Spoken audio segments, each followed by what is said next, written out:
Assalamualaikum warahmatullahi wabarakatuh. Halo, berjumpa lagi dengan pembelajaran IPA. Untuk hari ini pertemuan kelima, kita lanjutkan materi yang kemarin ya.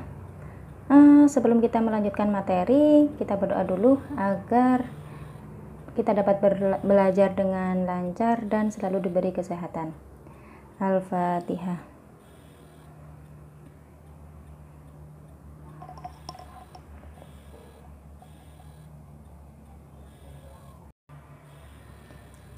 Baik, kita lanjut di bab 2, sub materi yang kedua, yaitu tentang tingkat satuan yang ada dalam lingkungan.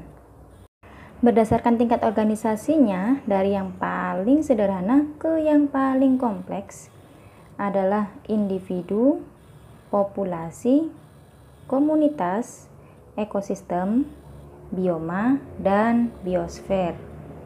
Kita bahas satu-satu. Yang pertama, individu. Individu merupakan satuan makhluk hidup tunggal yang dapat hidup secara fisiologis dan merupakan satuan fungsional terkecil penyusun ekosistem.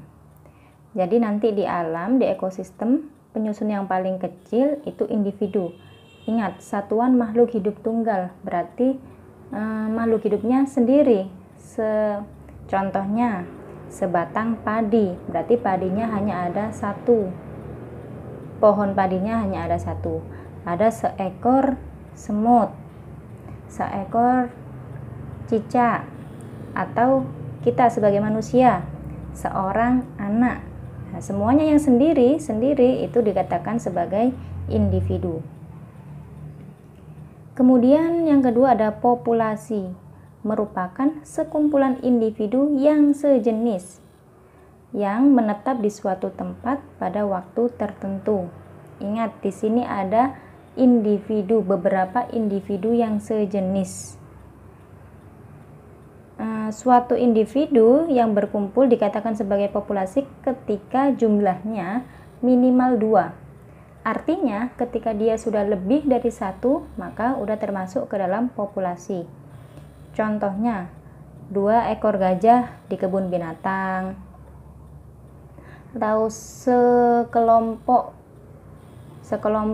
harimau, atau mungkin serumpun padi dan sebagainya. Yang ketiga ada komunitas, merupakan sekumpulan populasi yang berbeda, sekumpulan populasi berbeda yang hidup bersama dalam suatu tempat tertentu. Nah, komunitas ini nanti dibedakan menjadi 2, yaitu komunitas akuatik atau di daerah perairan dan komunitas terestrial di daerah daratan. Nah, nanti ketika populasi-populasi yang berbeda tersebut kok bergabung di suatu tempat tertentu, di suatu tempat yang sama, maka disebutnya komunitas. Contohnya, komunitas di sawah, maka nanti kemungkinan besar di situ ada populasi padi, ada populasi cacing, ada populasi burung, ada populasi rumput, dan sebagainya.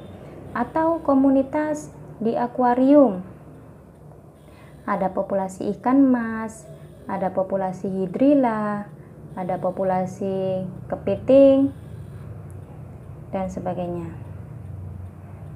Oke, kemudian yang keempat ada ekosistem. Ekosistem merupakan suatu kesatuan antara komunitas organisme hidup dengan lingkungan fisik atau benda yang tak hidup. Jadi di ekosistem ini ada interaksi atau ada suatu kesatuan antara biotik alias makhluk hidup dengan abiotik alias benda tidak hidup. Jadi di tingkatan ini selain biotiknya saja yang diperhatikan yang menjadi objek, tapi juga ada komponen abiotik. Ekosistem nanti ada ekosistem alami dan ekosistem buatan. Kalau ekosistem alami otomatis dia terbentuk secara alami tanpa campur tangan manusia. Sedangkan ekosistem yang buatan terbentuk sebagai hasil kerja dari manusia. Contoh ekosistem alami, ada ekosistem sungai, ekosistem danau, ekosistem laut, atau ekosistem buatan. Contohnya ada ekosistem kolam, ada ekosistem waduk, atau ada ekosistem hutan wisata. Mungkin tingkatan makhluk hidupnya antara komunitas dan ekosistem ini hampir sama, namun yang membedakan sekali lagi di ekosistem nanti adalah ada suatu kesatuannya dengan lingkungan fisik atau dengan lingkungan abiotiknya. Itu yang perlu diperhatikan. Yang kelima yaitu bioma. Bioma merupakan ekosistem yang terbentuk karena perbedaan letak geografis dan astronomis. Nah, di bumi kita ini terdapat 6 bioma utama, yaitu bioma gurun, bioma padang rumput, bioma hutan basah, bioma hutan gugur, bioma taiga, dan bioma tundra. Yang keenam ada biosfer. Biosfer merupakan keseluruhan ekosistem dan bioma yang terdapat di bumi. Nah, ini satu bumi kita yang kita injak ini semuanya masuk ke dalam biosfer. Oke, sampai di sini dulu pembelajaran hari ini. Untuk selanjutnya kita belajar tentang interaksi dalam ekosistem. Semoga tetap selalu semangat dan selalu sehat. Saya akhiri, wassalamualaikum warahmatullahi wabarakatuh.